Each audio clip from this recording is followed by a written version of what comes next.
dicabutlah gugatannya gitu. Itu harapan terbesar saya sih. Apa penyebab Septia gugat cerai suaminya? Ini jawaban Putra Siregar ditanya isu perselingkuhan. Pengusaha sekaligus selebgram Putra Siregar untuk pertama kali hadir di sidang gugatan cerai yang dilayangkan Septia Yatri Opani di Pengadilan Agama Jakarta Timur pada Selasa 24 Januari hari ini. Putra Siregar hadir seorang diri tanpa didampingi pengacara di Pengadilan Agama Jakarta Timur. Menurut Putra Siregar, dia tidak perlu didampingi kuasa hukum karena masalah yang sedang dihadapi masalah keluarga. Kehadiran Putra Siregar dalam agenda mediasi kali ini sebagai upayanya untuk mempertahankan rumah tangga bersama sang istri, Septia Yatri. Menanggapi isu perselingkuhan yang membuat istrinya Septia Yatri Opani mengajukan gugatan cerai, Putra tak membantah maupun mengiyakan soal isu perselingkuhan tersebut. Karena kan ini kan masalah keluarga ya, intim gitu loh.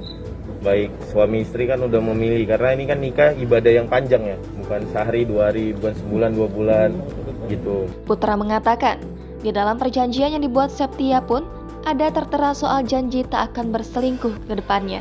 Nah, itu dia. Di sini juga dikatakan untuk ke depannya tidak ada perselingkuhan atau ini dan sebagainya. Di sini dicantumkan juga kedua.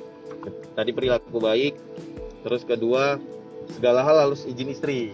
Keluar rumah, kerjaan, sains perusahaan apa semua, itu ada juga permintaannya ini. Semuanya lah, banyak banget. Sebagai kepala rumah tangga, Putra mengatakan akan mempertahankan rumah tangganya dengan Septia.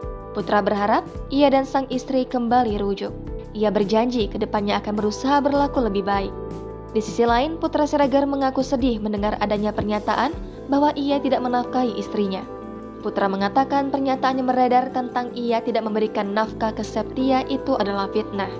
Ia bahkan memastikan sampai saat ini masih memberikan nafkah untuk Septia dan anak-anaknya. Bahkan Putra Siregar memiliki bukti bahwa tudingan istrinya tersebut tidak benar. Nah ini makanya termasuk menyedihkan juga ketika saya bilang nggak nafkahin. Itu susah banget sih mau jelasin juga gimana ya gitu. Saya punya bukti semua, bisa track rekening juga kan, semudah itu sih. Dari mana aliran dana, uang dan sebagainya. Seperti diketahui, sebelumnya selebritas Septia Yatri Opani dan Putra Siregar dikabarkan sudah tidak tinggal serumah. Mereka pisah rumah sejak Septia Yatri mengajukan gugatan cerai ke Pengadilan Agama Jakarta Timur akhir tahun lalu. Pertama, Indra Saputra, kuasa hukum Septia Yatri Opani mengatakan, pisah rumah itu dilakukan demi keamanan kliennya saat melayangkan gugatan cerai. Dia menambahkan, jika Septia masih tinggal serumah dengan Putra, dikhawatirkan terjadi hal yang tak diinginkan. Kuasa hukum Septia Yatri lainnya, Kristianto Bayu, mengatakan selama ini kliennya sudah berusaha mempertahankan rumah tangganya meski terus disakiti Putra Siregar. Namun setelah gugatan cerai dilayangkan, Septia membeberkan tidak lagi mendapatkan nafkah dari sang suami.